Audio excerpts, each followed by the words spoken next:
Picture this. Two people fall sick in the same house, both with fever, both feeling weak, both losing appetite. Yet one has malaria, the other has typhoid.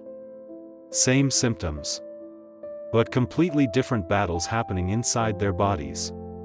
Now raise the real question: how many people are confidently treating the wrong illness and getting worse instead of better? Welcome to Pharm, Geraldinho TV, where we break down medical knowledge in a way that actually makes sense, simple, practical, and life-saving.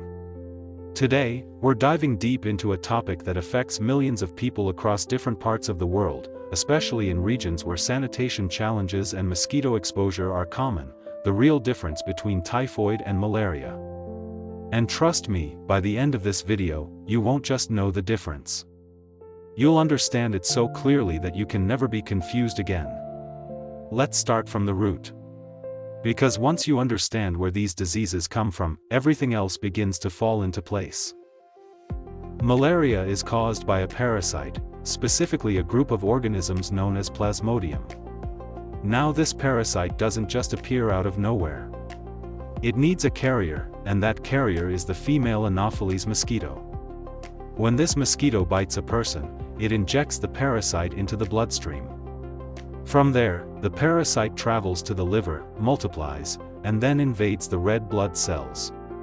That's why malaria is often described as a blood infection. It directly affects your red blood cells and disrupts oxygen transport in your body. As these infected red blood cells burst, they release more parasites into the bloodstream, which explains the repeating fever cycles. Typhoid, on the other hand, is a completely different story. It is caused by a bacterium called Salmonella typhi. And unlike malaria, there is no mosquito involved. Typhoid spreads through contaminated food and water. It is closely linked to hygiene, sanitation, and food handling practices. Once the bacteria enter the body, they pass through the intestines, enter the bloodstream, and begin to spread systemically. They can even hide inside immune cells, making them harder to eliminate if not treated properly. So right from the beginning, we have a clear distinction. Malaria is vector-borne, spread by mosquitoes. Typhoid is food and water-borne, spread through ingestion. Now let's move into the most confusing part: the symptoms. This is where many people get it wrong. Both malaria and typhoid can present with fever. That single shared symptom is responsible for so much confusion worldwide. Many people automatically assume that any fever must be malaria. Or worse, they assume it's both malaria and typhoid at the same time. But here's the truth. The pattern of fever tells a story, if you know how to listen. Malaria fever is usually sudden and intense. It often comes in cycles. One moment, the person is shivering with chills, teeth chattering, feeling extremely cold. And shortly after, the temperature spikes, leading to intense heat and sweating. This cycle can repeat over hours or days. Along with this, malaria often presents with severe headaches, muscle aches and joint pains, fatigue and weakness, nausea and sometimes vomiting, loss of appetite. In more severe cases, confusion, jaundice, or difficulty breathing. Malaria feels like your body is being attacked aggressively and rapidly. Typhoid fever, however, is more subtle and deceptive. It starts slowly. The fever gradually increases over several days instead of coming suddenly. The person may not even realize how serious it's becoming at first. With typhoid, you're more likely to experience a steadily rising fever that doesn't go away, persistent abdominal discomfort or pain, diarrhea in some cases, or constipation in others, loss of appetite, a coated tongue and bad taste in the mouth, general weakness and fatigue, headache and sometimes dry cough, a constant feeling of illness that lingers. And here's a key detail that many people overlook: typhoid primarily affects the digestive system. That's why stomach-related symptoms are very important clues. Malaria is more systemic, it affects the blood and organs like the liver and spleen. Typhoid is more intestinal, it targets the gut and digestive tract. Now let's take this even deeper. Have you ever wondered why malaria makes you feel so weak so quickly? It's because the parasite destroys red blood cells. When those cells are damaged, your body struggles to carry oxygen efficiently. That's why you feel exhausted, dizzy, and drained almost immediately. Typhoid, on the other hand, weakens you differently. It interferes with digestion, nutrient absorption, and causes a prolonged immune response. So instead of a sudden crash, it slowly wears you down over time. Now let's talk about diagnosis, because this is where lives are either saved or put at risk. One of the biggest mistakes people make globally is self-diagnosis. Someone feels fever, and immediately they assume it's malaria. They take anti-malarial drugs. If the symptoms don't improve, they add antibiotics for typhoid.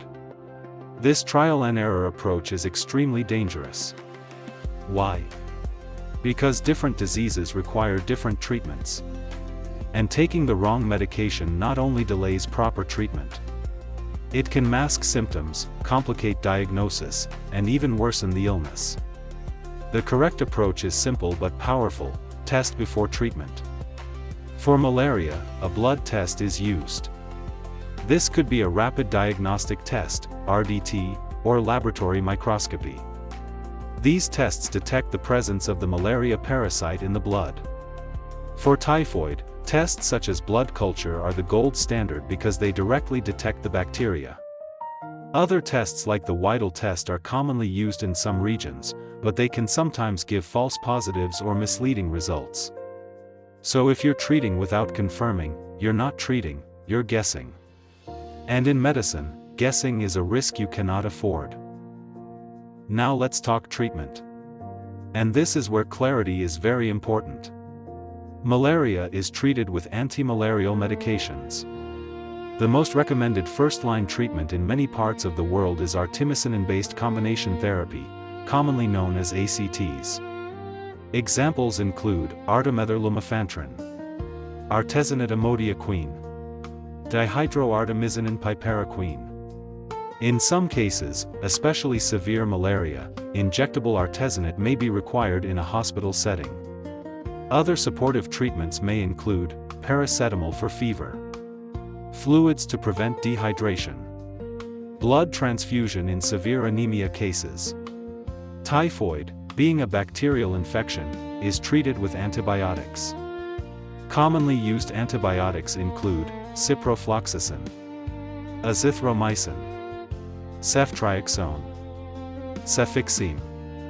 The choice of antibiotic depends on resistance patterns in different regions, severity of infection, and medical guidance. Now here is something you need to understand deeply. Antibiotics are powerful, but they are not harmless when misused. If you take antibiotics when you don't actually have a bacterial infection, you contribute to antibiotic resistance. Over time, bacteria evolve and become stronger, making future infections harder to treat. So when people casually take typhoid drugs, just in case, they are unknowingly creating a global health threat. Now let's talk about complications. Because both of these diseases can become very serious if not handled properly.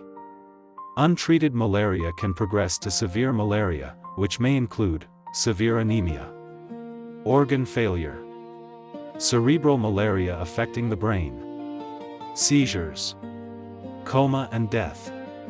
Typhoid complications may include intestinal perforation, internal bleeding, sepsis, widespread infection in the body, long-term weakness and complications.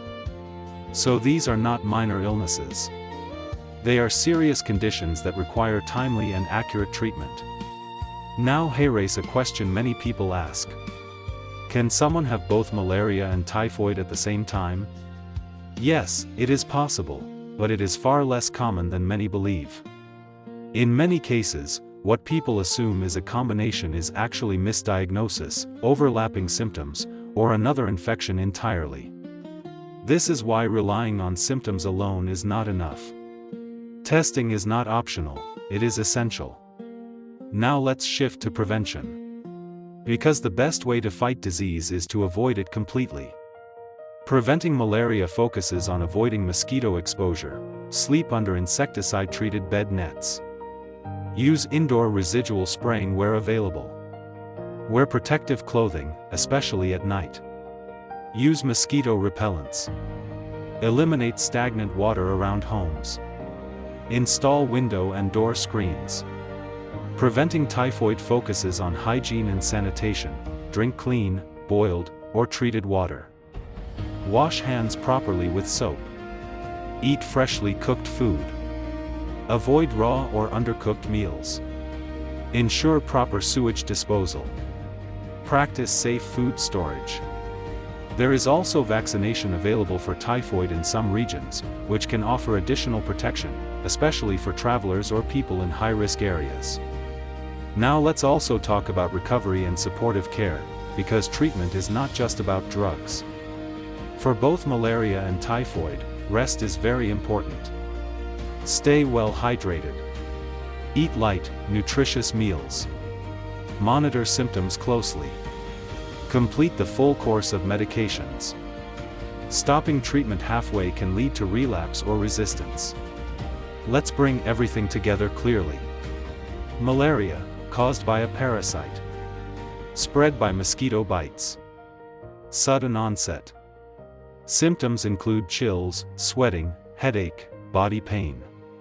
Treated with anti-malarial drugs. Typhoid, caused by bacteria. Spread through contaminated food and water. Gradual onset. Symptoms include persistent fever, abdominal pain, digestive issues. Treated with antibiotics. So next time you feel sick, don't assume. Don't combine medications blindly. And don't rely on guesswork. Your health deserves precision, not probability. Because sometimes, what looks like a simple fever could be a completely different disease hiding underneath. Now let me leave you with a question that truly matters. If you or someone close to you develops a fever today, would you choose to treat based on assumption? Or would you take the extra step to confirm the exact cause before taking any medication, and why? Drop your answer in the comments section. I really want to hear your reasoning. And if this video gave you clarity, don't keep it to yourself. Share it with someone who might be making the wrong health decisions without realizing it. Subscribe to Pharm Geraldinho TV for more real, practical medical insights that don't just inform you, but protect you. Because here, we don't just talk medicine. We make it make sense.